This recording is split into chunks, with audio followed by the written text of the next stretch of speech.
Uncle uncle आ गए।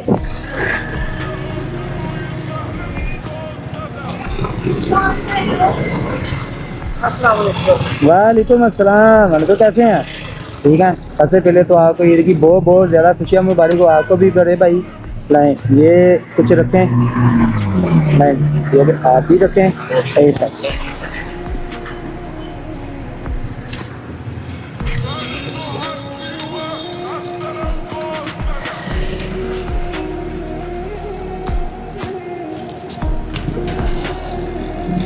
ये uncle आप रखें।